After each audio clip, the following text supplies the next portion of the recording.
Hello and welcome back to circandsaid.com. So this week we're going to be talking about the movie that Marvel was hoping to help change its course, the Thunderbolts. Let's just say that this ain't it. And now that I hear myself say that, it sounds like I didn't enjoy this movie. It could be nothing further from the truth. I did enjoy this movie. Did it have its problems? Yeah. One of the things I did like about it was it in order to save money, because I'm starting to think that Marvel is capping all of their movies at $180 million. That's what this movie costs. One of the ways they did that was they did a lot of practical effects. Gone are the days of the green screen hell that Marvel did best, but sometimes you could tell that it was green screen. So they help keep down cost. Um, let's start off with the good parts. The good parts was the humor. There was definitely humor in this movie, but it was well placed and well timed. It wasn't a joke in a serious scene that just fell flat and was misplaced. So that was good. Um, the banter between some of the characters, I could watch that all day.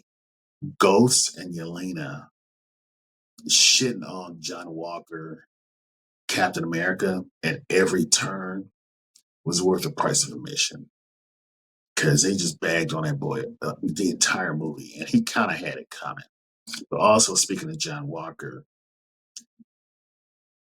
the writing in this movie was so well done that people actually liked John Walker, and that's saying a lot. Um, the banter between the Red Guardian and Bucky. I know Marvel did a animated what if short about them working together. They need to do like a 6 episode series of just Bucky and the Red Guardian, because they mm, and the Red Guardian ate up every scene he was in. If he was in a scene, it was stolen by him. Um, let's talk about the representation of the century. Let's keep it 100. If you're a comic book fan, then you know how he got a hold of that serum. It wasn't some government experiment, something like that. He was a crackhead who broke into a government building, saw the serum, thought he was going to get high, stole it, and used it. He was in a movie. They said he was on heroin. Same damn thing, I guess. So they did address it, but that had to be the cleanest looking crackhead I've ever seen in my life. Um, the century, to be exact. I like the way they represented his powers in the movie, because just like in the comics, the only reason he wasn't as powerful right away as he was learning what he could do along the way. He didn't know what he could do along the way. As he learned and realized how powerful he was, the bigger threat he became. If it wasn't for his schizophrenia, the Sentry may be almost unbeatable on this planet. And then let's talk about the Void. I did not like the representation of the Void in this movie, because when he appears in the comics, he is a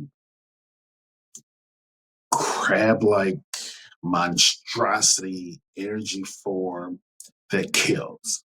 He doesn't suck people into some shadow realm or whatever. No, he kills. He is such a threat that when he comes out, if he's unchecked, he would kill everything on the planet and spread out into the universe to the point to where um,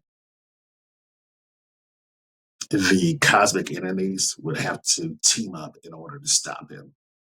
So this whole shadow thing, when he turns people into shadows in this in the trailers, that's not what the void would do. Then people wouldn't come back. They would be scorched, ash. So they didn't go hard enough as far as the void. But I did like how they represented his abilities in the movie. All in all, Marvel is desperate to recapture lightning in a bottle again. That's how we got RDJ coming back as Doctor Doom. Yet another casting I hate. That's how they hired back the Russo brothers. And this is why they're floundering right now because I think they're trying to go back instead of stepping forward. And that's one of the reasons Sinners did and is doing as good as it is because it brought people something new. Um, as a cast of color, like damn near the entire thing is a new twist on vampire story that stayed true to its musical and social roots at the time. And Marvel seems to be stuck in this box of telling the story they have been for over 10 years now. And if you don't start hiring new talent, if you don't start taking more risk, uh, you're going to be like the movie theaters right now, wondering what can we do to get more people to come back to the theaters. And for that, movie theaters, come here, alcohol.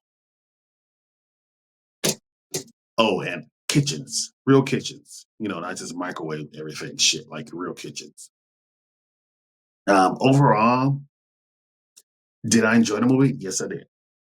I'm going to give it a 8 out of 10, and I'm going to give it a recommendation, not a high recommendation, a recommendation to go see it on the big screen. Those are my thoughts, and I'll see you on the other side.